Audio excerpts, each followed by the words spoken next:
Magandang araw, magandang hapon at magandang gabi naman sa ating mga kaibigan, sa ating mga kababayan dyan sa iba't ibang panig ng mundo at sa iba't ibang panig ng Pilipinas.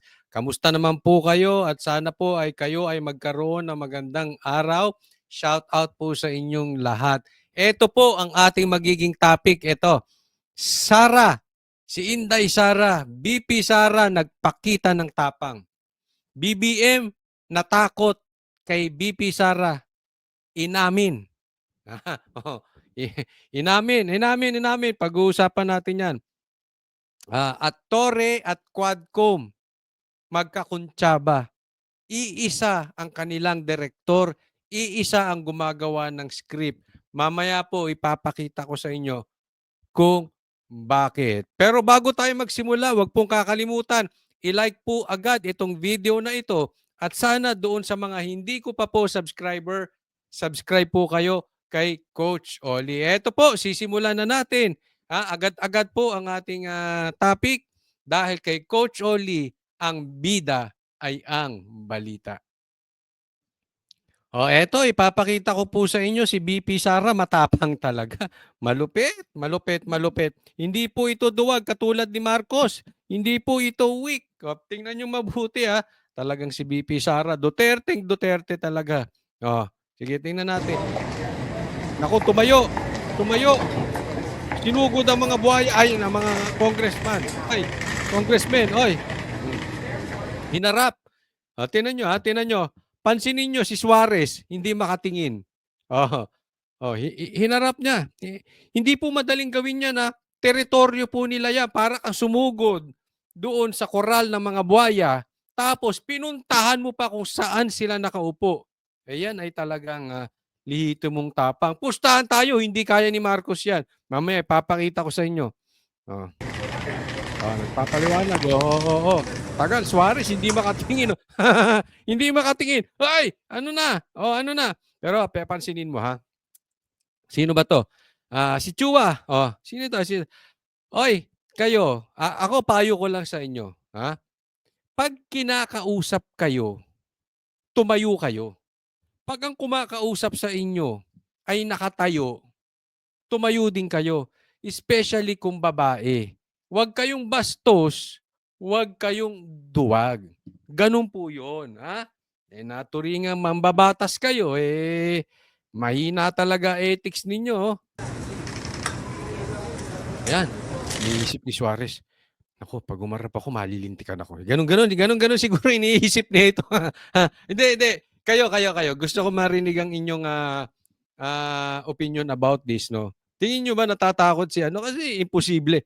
Yung presence ni BP Sara, imposible hindi mo nakita kasi pinapangarap niya yan eh. Ang tagal nyo siyang gustong umatin. Tapos tumayo sa kanyang kinauupuan. Lumapit, lumakad. Imposible hindi mo nakita, di ba? Si Suarez nag-iipon pa ng lakas ng loob. Ano kaya? Anong gagawin ko? Naku, delikado ako, mapapaya ako sa tao pagka hindi ako humarap o ano na. No, nako, si ano hindi na malaman ang gagawin no? Hindi niya na talaga maharap Ito, barado to si Chuan. Ilang beses po siyang nabarat. Ito nga, kaya nga hindi makatayo-tayo Diba? Ayan. Oops! Nagkakalakas na ng loob si Suarez. Ayun, may bodyguard ata. Sino kaya itong tumayo? Bodyguard kaya niya yan, kaya nakaharap si Suarez.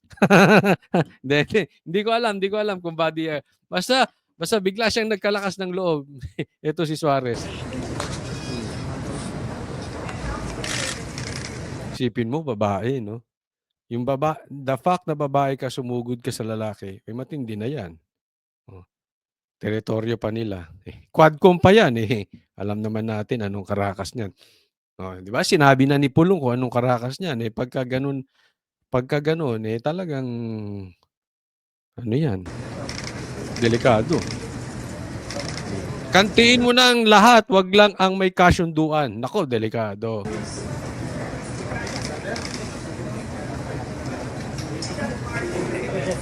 Ayun, si ano, hindi rin makaharap. Si Dan Fernandez. Nasinda. Hindi. Hindi kayo sa tingin ninyo, hindi ba? Di ba? Hindi sila makaano. Si Suarez, nakaipon lang ng lakas. Si Dan Fernandez ay hindi rin nakaharap. Oh. Anyway, tingnan natin to. Usapang duwag. Ito pa, isang duwag.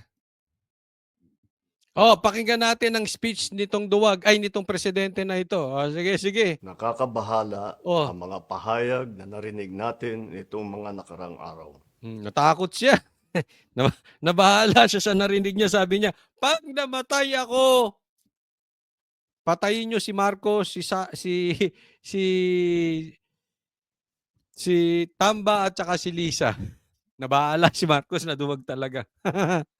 Nandyan ang walang pakundangang pagmumura, Naks, ang linis mo, Marcos. Ang linis nito. Yung, nagalit siya sa pagmumura. Yung adik, Marcos. Okay lang. Hindi kita pinagbibintangan, Marcos, ha. Nagtatanong lang. Ano mas okay? Adik o nagmumura? Ako hindi rin ako pabor sa nagmumura. Believe me, hindi rin ako pabor. Pero gusto ko na yung nagmumura kaysa adik. Hindi kasi napunan niya pati pagmumura napunan niya ito. Pero mga adik, kaya mong punahin? Sige nga. We challenge you. Sige nga, punahin mo, adik. Wala ka pala eh. Weak, weak, weak. at ang pagbabanta ng planong ipapatay ang ilan sa atin. Kung ganun na lang Ito, napaliwanag ko na ito, ha. Unang-una pa lang, na video ko na, nagkaroon na po ako na-i-vlog ko na po ito. No? At ito po ay hindi siya pinapagplanuhang patayin ni BP Sara. It is an reaction dahil nakakuha ng intel si BP Sara na ipapapatay siya ni Marcos, ni Lisa at ni Tamba. So, ibig niya sabihin, kung ako'y mamatay, patayin mo yung mga yan kasi sila ang pumatay sa akin. Ganun po ang ibig sabihin ni BP Sara. Okay? Hindi po sila binabantaan. Kung hindi totoo, yung natanggap na intel ni BP Sara na pinapapatay mo, Marcos, siya at ng asawa mo at ng pinsan mo, hindi ka dapat kinakabahan. Hindi ka dapat nababahala. But since nababahala ka at kinakabahan ka, ibig sabihin, inaamin mo na totoo na ipapapatay mo si BP Sara kasama ang iyong asawa at si Martin sa pagpaplano. Ganun po yun. Kaya ka nababahala. Guilty ka eh. 'Di ba? Ganun ang isang tao pag guilty. May plano, may masamang gagawin. Pero kung wala kang masamang gagawin o wala kang nagawang masama, hindi ka dapat mabahala. Ang nababahala lang ay yung guilty, Marcos. Kaya nga ako may tanong. Itatanong ko ang tanong ng taong bayan. Guilty ka ba? Tatanong ko na rin ulit, adik ka ba? 'Di ba? Tanong lang 'yan, huwag ka magagalit kasi 'yan ang tanong ng taong bayan na iniiwasan mo. And until now, sinasabi ni PRRD, adik ka. Sinong gusto mong paniwalaan ng tao? Sino mas may credibility? Ikaw o si PRRD? Tapos na 'yan dapat, Marcos eh. Hindi ka nagpa-drug test. kadali ang pagplano sa pagpatay ng isang presidente, paano pa kaya ang mga pangkaraniwan na mamamayan? Binaligtad mo pa. Pa-victim ka rin eh, no? Kaps, binunot niya. Victim card. Tok, ganon. Binunot niya yung victim, pa-victim. Alam mo, binaligtad niya. Dapat kami nagsasalita niyan.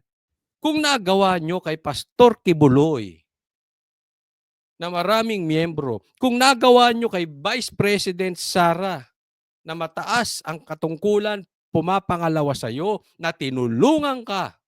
Ganon din si Pastor, tinulungan ka. Wait. Tinulungan ka. Yet trinaydor nyo. 'Di ba? Kung kaya nyong gawin sa mga kaibigan ninyo at sa matataas ang posisyon at may kakayanan, paano na pa kami? Kami ang dapat nagsasabi niyan. Hindi ikaw, Marcos. Mali ang kuha mo. Kahit sinong abogado tanungin mo, mali ang konteksto mo doon sa threat. Maling-mali. Unless ang kakausapin mo yung mga vlogger mong bugok. Or unless yung kakausapin mo yung mga naniniwala sa yung panatiko. Tanungin mo yung nasa gitna ng mga abogado. Sasabihin nila mali ka. karaniwan na mamamayan. Yung ganyang kriminal na pagtatangka ay hindi dapat pinapalampas. Yan ay aking papalagan. Nyaks naman ang tapang. Kinabahan si VP Sara niyan. Hindi yan dapat pinapalagpas. Hindi, yan ay aking papalagan. Baka mamaya inaaway ka lang ng asawa mo, ha? Hoy! Hindi ka ba magsasalita? Ang dami na sinabi ni VP Sara, ikaw tahimik pa rin. Inaabot ka na ng weekend, hindi ka pa rin nagsasalita. Ano ka, papakalalaki ka ba? Hindi. Nire-reactment ko lang, ha? O, hindi. Nagtatanong, ganyan ba sinabi sa'yo? Kaya ngayon, bigla mong papalagan. O, palagan mo ng lahat. Ha? Huwag ka lang anuhin ng asawa. Hindi, nagtatanong, hindi ako nagbibintang, ha, Marcos? Hindi po, ha? Ay, isa sa iyo yan, eh, kung maniniwala ka. Pero nagtatanong lang. Pero ito, tanong ko sa'yo, Marcos, sana naman magpakalalaki ka. Asaan ang tapang mo? Ha? Ganyan ka, puro ka ganyan. Ha? Yung recorded, yung may binabasa. Ganyan din si Tamba, may binabasa. Bakit hindi nyo gayahin si PRRD? Live, press con. Duwag ka, hindi mo kaya yon. Hello? May papalagang ka pa dyan, ang tapang-tapangan. Bakit hindi ka mag-live press con? Patawag mo lahat na magkatanungan. Ba't ka nagtatago sa ganyang speech? Kasama mo si Martin, kayo magpinsan, duwag. Ano? Basa. Pumunta si BP Sara dyan sa Congress. Di sana nagpakita siya. Meron pala siyang sasabihin eh. Ba't hindi siya nagpakita ron? Di sana doon ka nagsalita. Doon nagsalita si Martin. Isabay pa kayo eh. Di ba? Nagsalita siya, nagbigay ka rin ng ganyan. Inaabot kayo, tinapos nyo weekend. Nag-ipon pa kayo ng lakas ng loob. Alam mo kung ako kay Martin, dapat ando doon na sa teritoryo niya si BP Sara, sumulpot siya ron. Nanggalangin siya ng taong bayan, may tapang. Yung ginawa ni BP Sara, lumapit pa nga doon eh. Yun na may tapang. Ikaw naman, dapat ginawa mo yung ginagawa ni PRRD. Live press con. May nagtatanong, live. Yung mga nagtatanong sa kanya matitindi. Hindi ikaw ganyang scripted.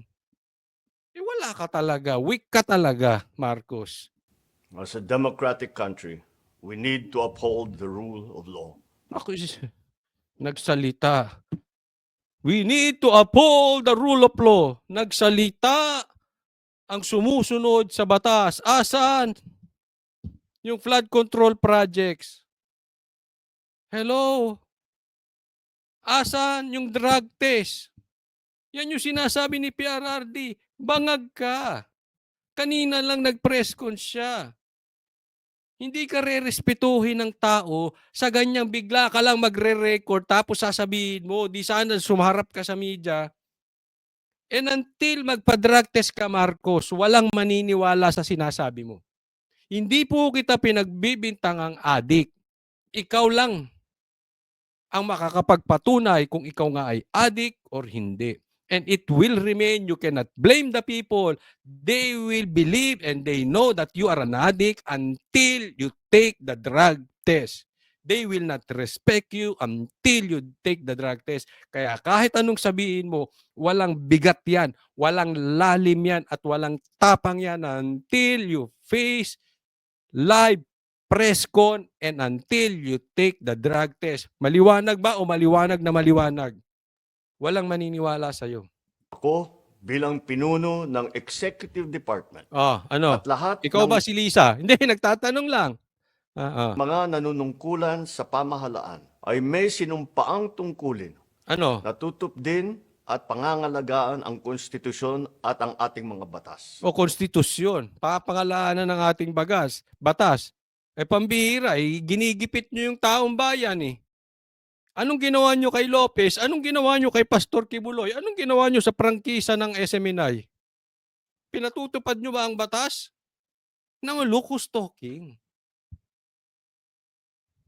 Kaya hindi tama ang pagpigil sa mga halal ng bayan sa paghahanap ng katotohanan. Hindi Tingnan mo. Naghahanap ng katotohanan. Hinanapan nyo ng confidential funds si BP Sara, ikaw. Asa ng confidential funds mo? Kaya mong buksan? Saan napunta ang Maharlika funds? Hello? Yung sinasabi ni PRRD, ang daming nawawalang pera. Sa PhilHealth, asan? Sige nga. Tingnan mo ito. Napakalinis mo, Marcos eh.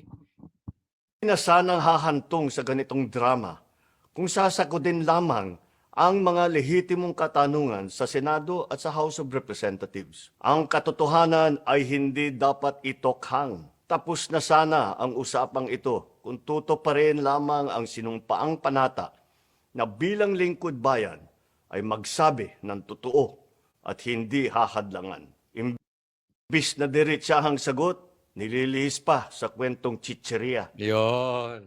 May pasaring ka pang ganyan. Sigurado ka dyan? Marcos, sigurado ka sa mga pasaring mong ganyan? Baka hindi ka makasabay kay BP Sara at tumago ka dyan sa recording mo.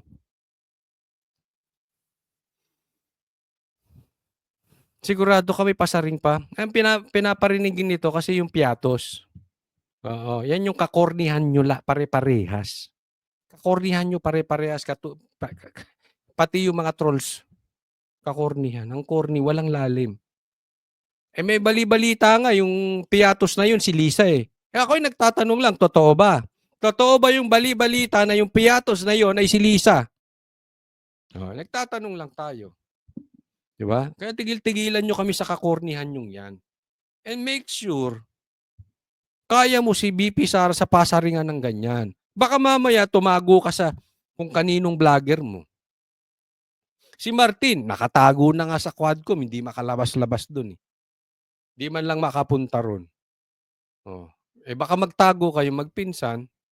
Hangad ko na matuldukan na itong mga pangyayaring ito sa parang matiwasay at magdadala sa atin sa katotohanan. Alam mo kung magdadala sa atin sa katotohanan? Drug test. Hindi kita pinagbibintangan. Baka nga hindi ka adik eh. Baka nga hindi ka adik. Pero, sige na, mag-drug test ka na. Diba? Para madala tayo sa katotohanan. Malaman na natin, adik ka ba o hindi. Di ba simple? Tapos na sana yung usapin na yun. Wala na tayong usaping chichirya. Kung nagpa-drug test ka, ayaw mo magpa-drug test eh. Pambira o. 2 taon din ako nanungkulan sa magkaparehong kamara ng Kongreso. Wala kang nagawa. Anong napasa mong batas? Ha? Ko ang kapangyarihan iginawad sa kanila ng taong bayan. Hindi. Anong kapangyarihan ginawad sa kanila? Wine-weaponize nila yung in aid of legislation na nakatago sa political persecution. Saan ka nakakita ng Congress nung panahon mo, Marcos? Ha? Nagpatawag ba kayo ng dating presidente? Nagpatawag ba kayo ng vice president? Kailan lang nangyari nagkaroon ng investigasyon sa dating presidente at saka incumbent vice president? Ngayon lang administrasyon mo, Marcos. Huwag ka makapaglinis-linis na ikaw ay naging miyembro ng Senado at Congress. Hindi dumumi ang legislative department ngayon lang panahon mo. Ngayon lang nagkaloko-loko yan. Ngayon lang nangyari yan. Baka mamaya bumaliktad ang gulong at ikaw naman ang imbestigahan, tumakbo ka sa Hawaii. Hindi ka rito magpatambay-tambay. 'Di ba? Baka hindi mo maharap gaya ng pagharap ni PRRD. Hindi ka nga makasabay eh. Hindi ka nga mag-press con eh, live press con eh. Baka hindi ka makaharap gaya ng pagharap ni BP Sara. Baka saan bansa ka lumipad. Nagtatanong lang, kaya mo ba kung sakaling bumaligtad ang gulong? Ikaw naman ay nasa ilalim. Tandaan mo, matatapas din ang iyong termino. Sooner or later, I don't know, 2028, I don't know. Pero teka muna, kaya mo.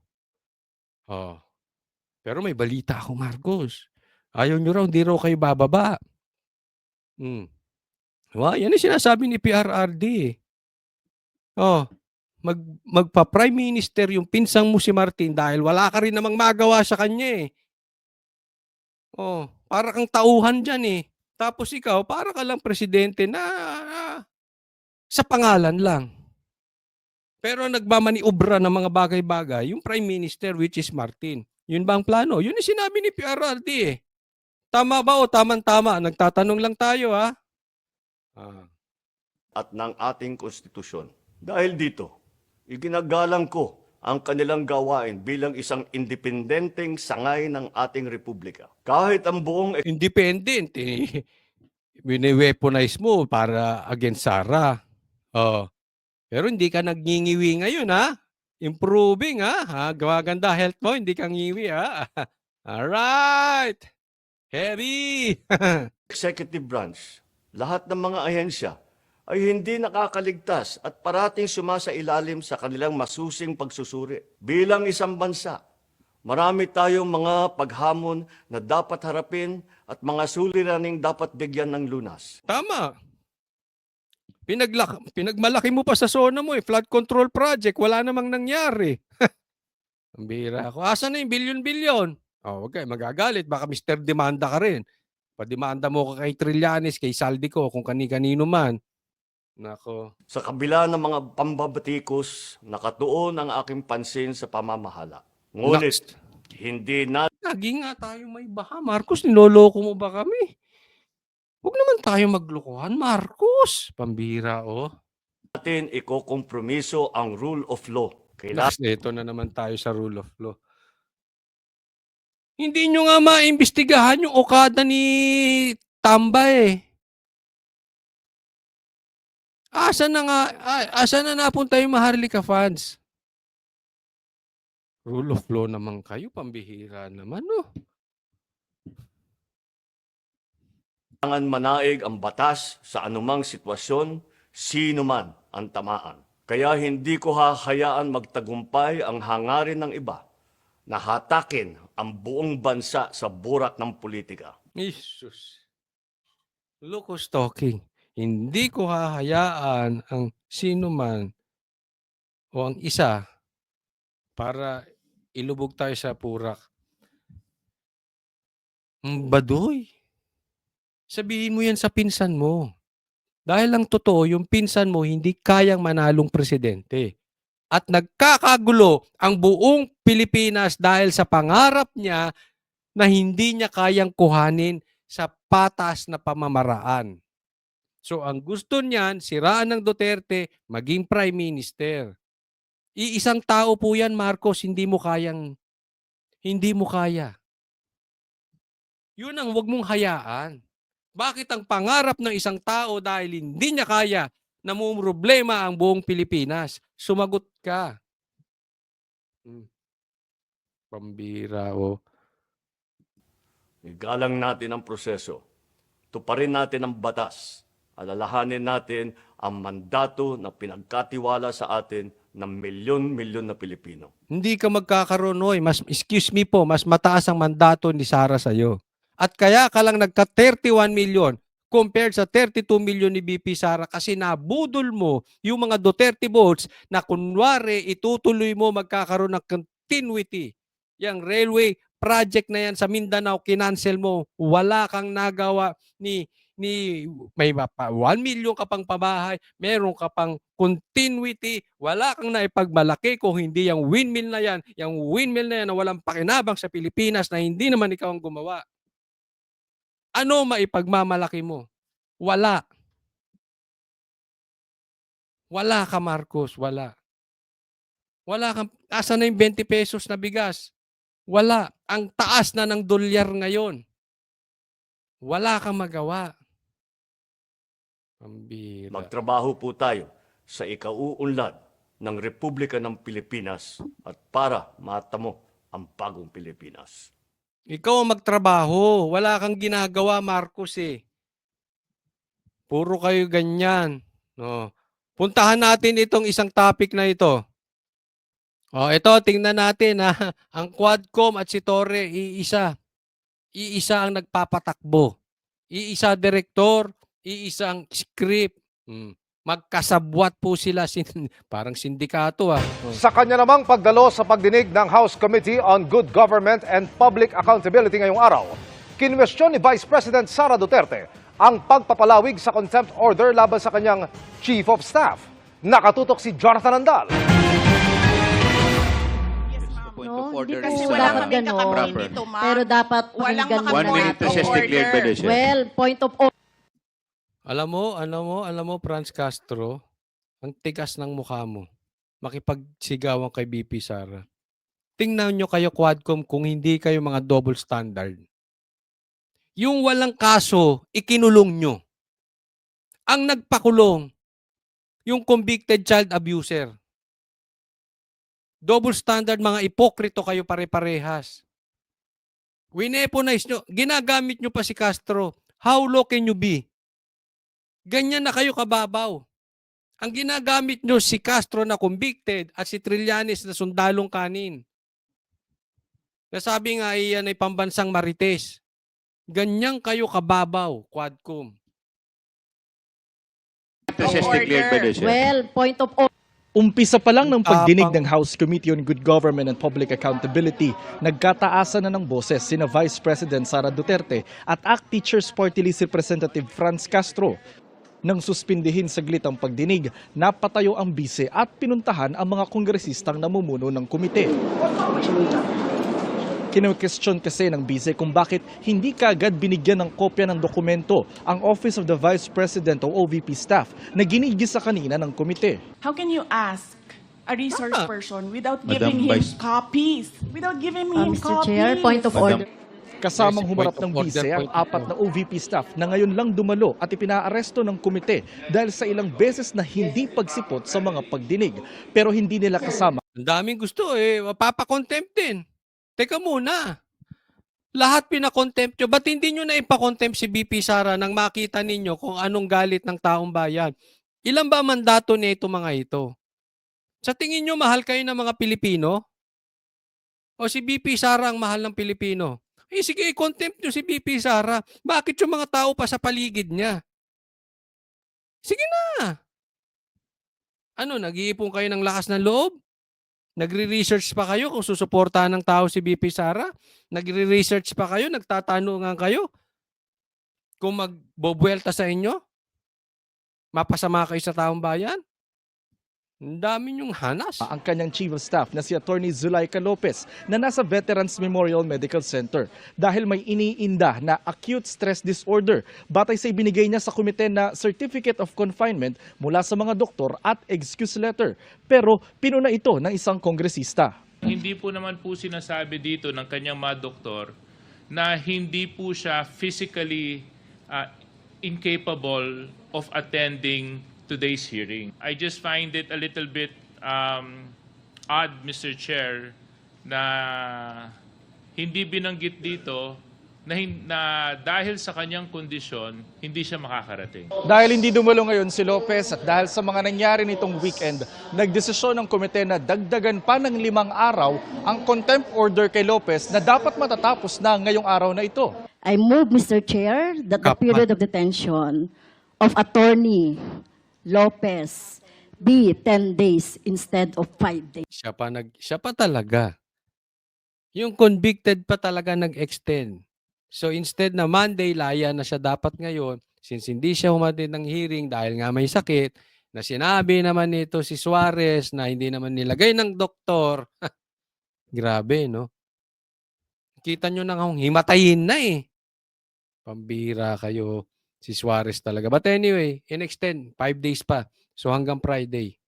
Kasi hindi na siya makaka-attend ngayon, ano? Linis mo, Castro. Talagang ano, no? So nakita Ang naman linis natin mo, sa ang history linis mo. nung kanyang evasive attitude, Tagalogin mo na. behavior, at itong kinreate niya na sinasabi niya na nagpagsisinungaling niya na hindi naman siya hinaras or hindi naman siya na-barge yung kanyang yung room Na-barge. ay kasama na po yan. So yung lahat ng mga pangyayari.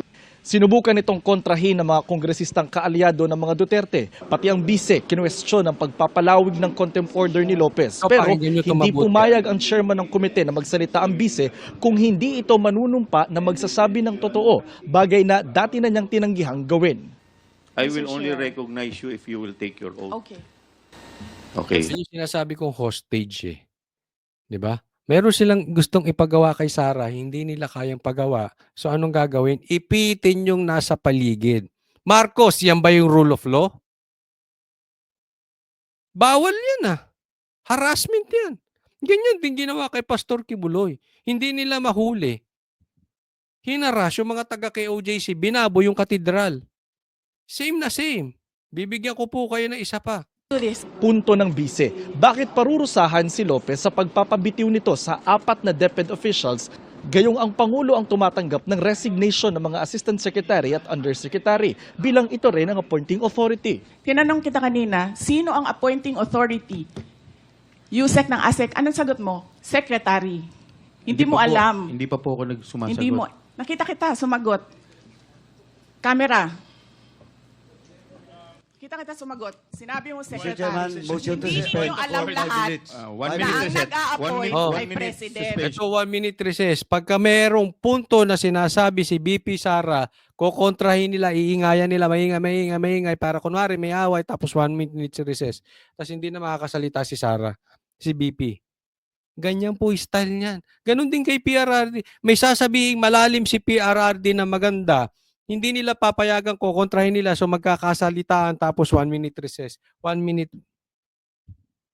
break. Yan ang style nyo.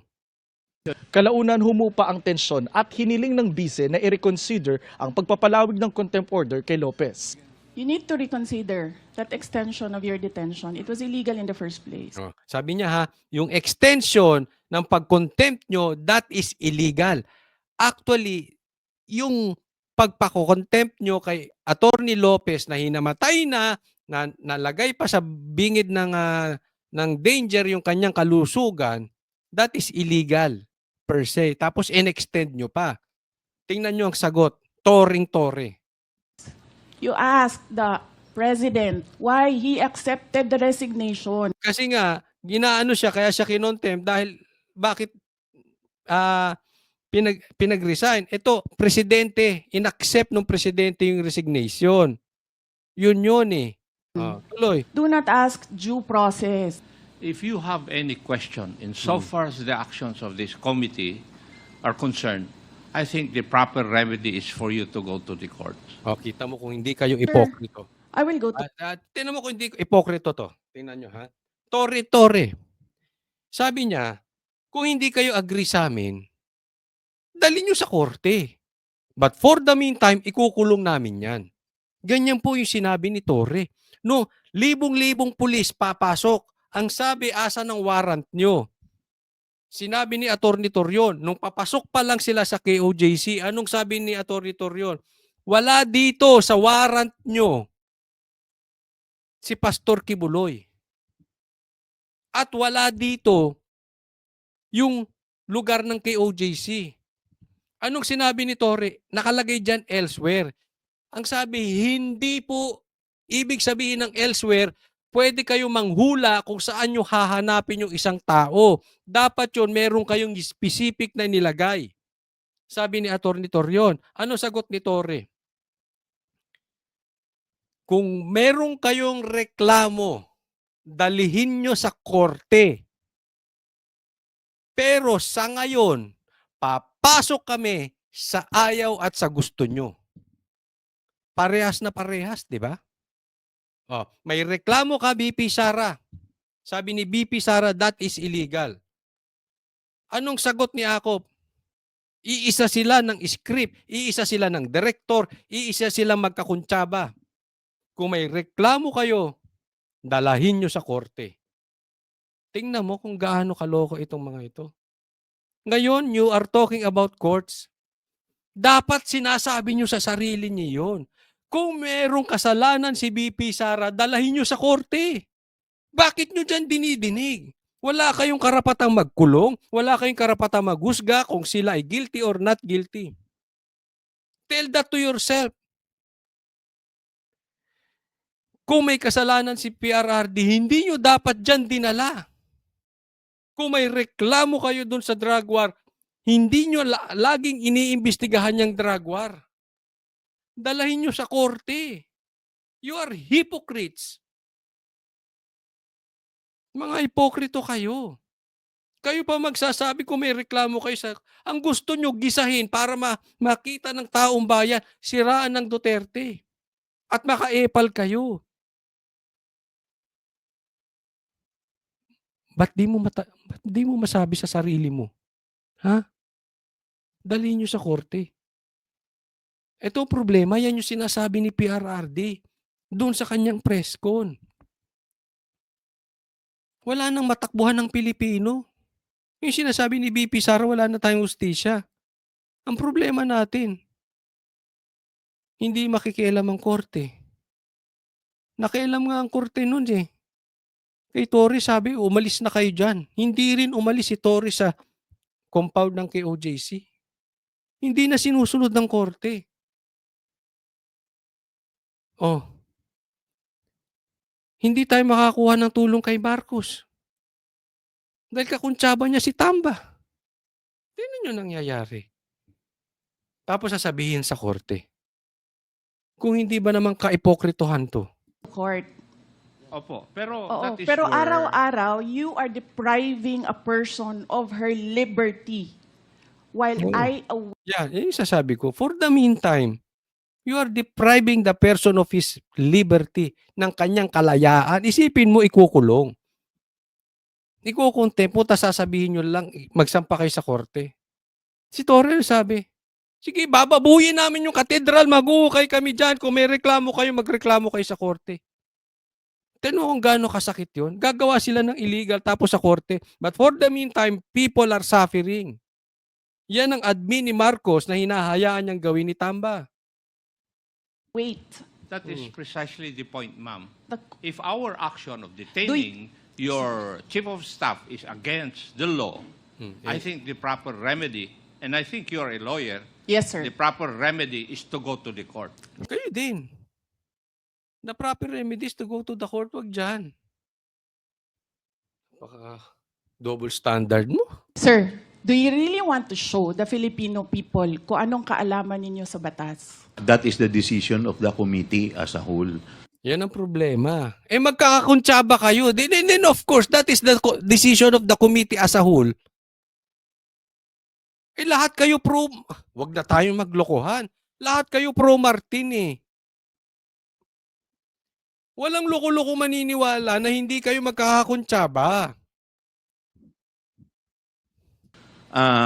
Sana po respetuhin po ninyo. Tinutulungan ko lang kayo, sir, kasi napapahiya ang Pilipinas. Ganito ba ang House of Representatives? Sige, Mr. Chair ka ulit. Ito si Paduano, wala namang tinatanong to kundi si Mr. Mr. Chair, point of order, point of order. Parang yan ang trabaho nito rito, mambuli lang eh, no? Sana yung pambubuli mo may lalim. Para sa GMA Integrated Nako. Ewan ko. Anyway, doon sa mga hindi ko pa po subscribe po kayo kay Coach Oli. At huwag pong kakalimutan, i-like po itong video na ito. Maraming salamat po para doon sa mga hindi pa nakakaalam. Kami pong Banateros ay may programa sa #1 mainstream media na hindi sumusuporta sa adik. Meron kami programa ang Banateros dyan sa SMNI Monday to Friday, 8 p.m. po. Maraming salamat po para sa Diyos at Pilipinas kung mahal. God bless everyone. Coach Oli po.